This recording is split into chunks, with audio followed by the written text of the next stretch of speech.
Tunghayan naman natin ang mga balita mula sa Visayas.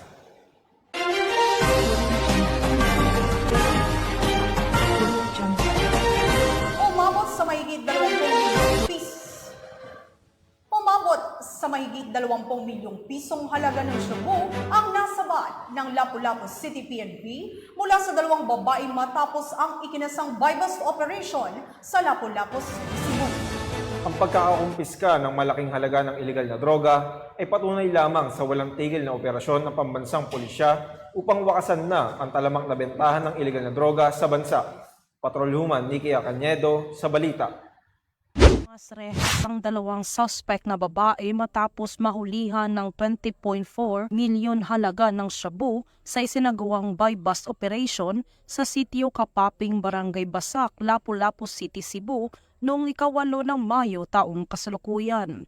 Kinilala ni Police Major Judith B. Besas, Station Commander ng Police Station 4 Lapu-Lapu City Police Office, ang mga high-value individual na suspect na sina Gaga, 44 anyos, at Eng-Eng, 26 anyos, na pawang mga residente ng Basak Mercado, Barangay Basak, Lapu-Lapu City, Cebu.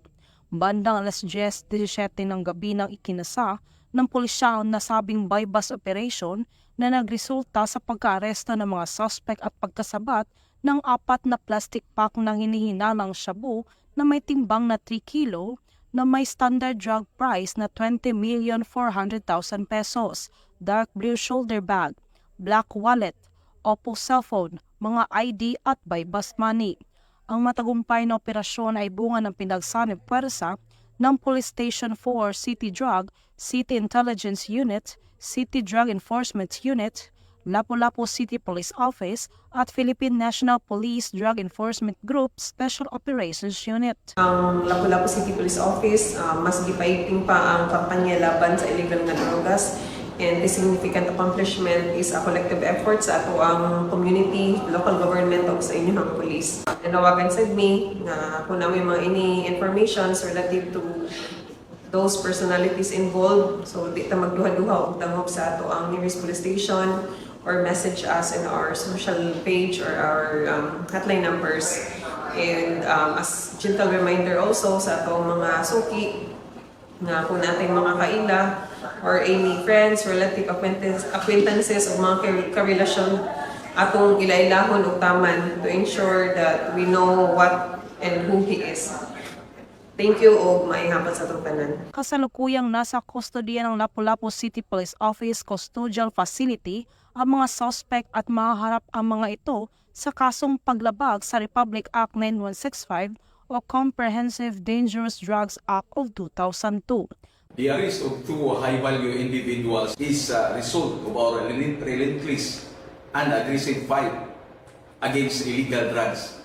And I warmly congratulate our Lapu-Lapu cops for this significant seizure. This marks another triumph in our fight against illegal drugs, considering its negative consequence in our communities. Once again, the commitment, diligence, perseverance, and patience of our operating unit have paid off. And I would like to thank them for their unwavering efforts in this battle. Patunay lamang na ang Lapu-Lapu City PNP ay hindi nagpapabaya sa kanilang sinumpaang tungkulin, lalo na sa kanilang kampanya kontra illegal na droga dahil sa bagong Pilipinas, gusto ng pulis, ligtas ka. Mula dito sa Central Visayas, ako yung Police News Network Correspondent, Patrolwoman Nikia Cañedo, alagad ng batas, tagataguyod ng balitang pulis. Salamat, Patrolwoman Cañedo.